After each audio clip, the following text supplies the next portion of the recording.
Sir ನಿನ್ನೆ ಈಗ ಮಾಜಪ್ಪ ಅವ್ರ ಮನೆಯಲ್ಲಿ ಮತ್ತೆ ಸಭೆ ಸೇರಿದ್ರಿ ಸರ್. ಅದೇನು ಏನು ಸರ್ ಸರಣಿ ಸಭೆಗಳು ಮಾಡ್ತಾ ಇದ್ರು, ನಮಗೆ ಭಾರಿ ಕುತೂಹಲ. ಈ ವರ್ಗೀಕರಣ ವಿಷಯದಲ್ಲಿ ನಾವೆಲ್ಲ ಕನ್ಸೆನ್ಸಲ್ಲಿ ಮಾಡಿ 101 ಜಾತಿಗಳಿದೆ, ನಾವೆಲ್ಲ ಒಟ್ಟಾಗಿ ಸೇರಿ ಇದನ್ನು ತೀರ್ಮಾನ ಮಾಡಬೇಕು. ದತ್ತಾಂಶ ಕಂಡುಹಿಡಿಬೇಕು. ದತ್ತಾಂಶ ಯಾವ ರೀತಿ ಕಂಡುಹಿಡಬೇಕು, ವೈಜ್ಞಾನಿಕವಾಗಿ ಅದನ್ನು ಅಧಿಕಾರಿಗಳು ಮಾಡಬೇಕಾಗ್ತದೆ. ಅದನ್ನು ಯಾವ ರೀತಿ ಮಾಡಬೇಕು ಅನ್ನೋದಕ್ಕೆ ನಾವೆಲ್ಲ ಒಟ್ಟಿಗೆ ಸೇರಿದ್ದೀವಿ.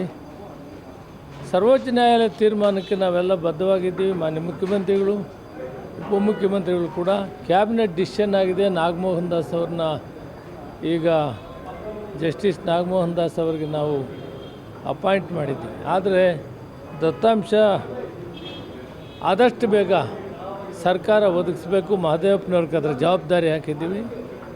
ನಾವು ಸೇರಿದ ಮೂಲ ಉದ್ದೇಶ ನಾವೆಲ್ಲ ಒಟ್ಟಿಗೆ ಯಾರ್ಯಾರಿಗೆ ಏನು ಬರಬೇಕು ಆ ಜನಸಂಖ್ಯೆ ಆಧಾರವಾಗಿ ಹಂಚಿಕೊಂಡು ಇದನ್ನು ಫೈಸಲು ಮಾಡಿಕೊಳ್ಬೇಕು ಅನ್ನೋದೇ ಮೂಲ ಉದ್ದೇಶ. ಮತ್ತು ಗ್ರಾಮ ಪಂಚಾಯತಿ, ತಾಲೂಕು ಸಮಿತಿ, ಜಿಲ್ಲಾ ಪರಿಷತ್ ಚುನಾವಣೆಗಳು ಬರ್ತದೆ, ಅದರಲ್ಲಿ ನಾವು ತಯಾರಾಗಬೇಕು ಅನ್ನೋ ವಿಷಯ ಬಹಳ ಮುಖ್ಯವಾಗಿ ಮಾತಾಡಿದ್ದೀವಿ. ಹೆಚ್ಚಿನ ಸೀಟು ಕೇಳಿದ್ದಾರೆ ಸರ್ ನೀವು? ಸೀಟುಗಳು ಕೇಳೋ ವಿಷಯ ಅಲ್ಲ, ಎಲೆಕ್ಷನ್ ನಾವು ತಯಾರಾಗಬೇಕು, ಒಳ್ಳೆ ಕಾರ್ಯಕ್ರಮಗಳು ಕೊಟ್ಟಿದ್ದೀವಿ ಅಂತ ಹೇಳಿದ್ದೀವಿ. ಅದರ ಜೊತೆಗೆ ಇವಾಗ ಇದರದ್ದು ಮುಖ್ಯವಾಗಿ ವರ್ಗೀಕರಣದ ಬಗ್ಗೆ ನಮ್ಮ ಕೆಲವು ಹೋರಾಟ ಸಮಿತಿಗಳು ಸತ್ಯಾಗ್ರಹ ಮಾಡ್ತಾರೆ, ಹೋರಾಟ ಮಾಡ್ತಾರೆ, ಪ್ರೆಸ್ಗೆ ಹೋಗ್ತಾ ಇದ್ದಾರೆ.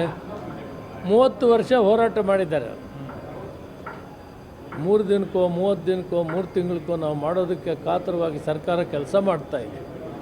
ಅವ್ರಿಗೇನು ಮನವಿ ಮಾಡ್ತೀನಿ ಅಂದರೆ, ಸ್ವಲ್ಪ ಸಮಾಧಾನವಾಗಿರಿ, ಆದಷ್ಟು ಬೇಗ ಮಾಡ್ತೀವಿ. ಸರ್ವೋಚ್ಚ ನ್ಯಾಯಾಲಯ ತೀರ್ಮಾನ ಕೊಟ್ಟಿರುವಾಗ ಯಾರೂ ತಡೆಯೋಕ್ಕಾಗೋದಿಲ್ಲ. ಸರ್ಕಾರ ಬದ್ಧವಾಗಿದೆ. ಅದುವರೆಗೂ ಸ್ವಲ್ಪ ಸಮಾಧಾನವಾಗಿ ಜವಾಬ್ದಾರಿಯಾಗಿರುವಂಥ ಮುಖ್ಯಮಂತ್ರಿಗಳಾಗಲಿ, ಉಪಮುಖ್ಯಮಂತ್ರಿಗಳಾಗಲಿ, ಮಹದೇವಪ್ಪನವ್ರನ್ನಾಗಲಿ, ಪರಮೇಶ್ವರ್ ಅವ್ರನ್ನಾಗಲಿ ಯಾರನ್ನು ಕೂಡ ವಿನಾಕಾರಣವಾಗಿ ಟೀಕೆ ಮಾಡೋದು ಬೇಡ. ಅವರೆಲ್ಲ ಒಟ್ಟಿಗೆ ಇದ್ದಾರೆ. ಈಗ ಅವರೇ ಲೀಡ್ ತಗೊಂಡು ಮಹದೇವಪ್ಪನವ್ರು ಮಾಡೋವಂಥ ಕಾಲದಲ್ಲಿ ಅವ್ರನ್ನ ಮಾತಾಡೋದು ಸರಿ ಇಲ್ಲ. ಬೇಡಪ್ಪ ಮಾತಾಡೋದು ಯಾರೂ, ಅದು ಬಿಟ್ಬಿಡಿ, ಸರ್ಕಾರ ಮಾಡ್ತೀವಿ, ನೀವು ಸಹಕಾರ ಕೊಡಿ, ಇಷ್ಟು ಹೇಳಿ. ಈಗ ಪ್ರಮುಖವಾಗಿ ಅಕ್ಕಿ ತುಂಬ ಕಡೆ ಸ್ಟಾಕ್ ಇಲ್ಲ ಅನ್ನೋ ಒಂದು ಇದಾಗ್ತಿದೆ. ಇಲ್ಲ, ಒಂದೇ ಸಾರಿ 15 kg ಕೊಡೋಕ್ಕಾಯ್ತಲ್ಲ. ಅಕ್ಕಿ ಇದೆ, ಫುಡ್ ಸೆಕ್ಯೂರಿಟಿ ಆ್ಯಕ್ಟ್ ಪ್ರಕಾರ ಅಕ್ಕಿ ಕೊಡಬೇಕು. ಆಮೇಲೆ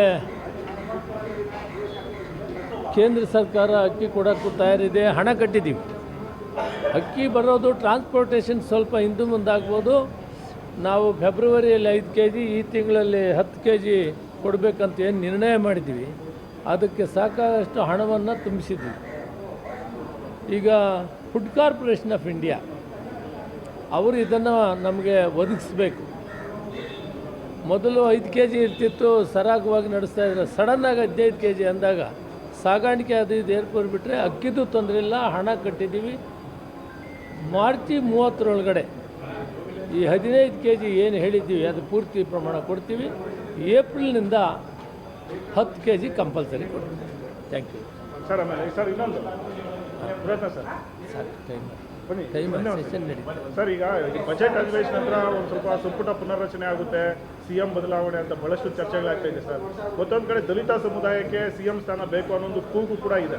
ಇವೆಲ್ಲ ಹೈಕಮಾಂಡ್ ಬಿಟ್ಟಿದ್ದು, ನಾವು ಅದರ ಬಗ್ಗೆ ಏನು ಮಾತಾಡೋದು. ಇವೆಲ್ಲ ವಿಷಯಗಳಿಗೂ ಉತ್ತರ ಹೇಳೋರು ಹೈಕಮಾಂಡ್ ಅವರು.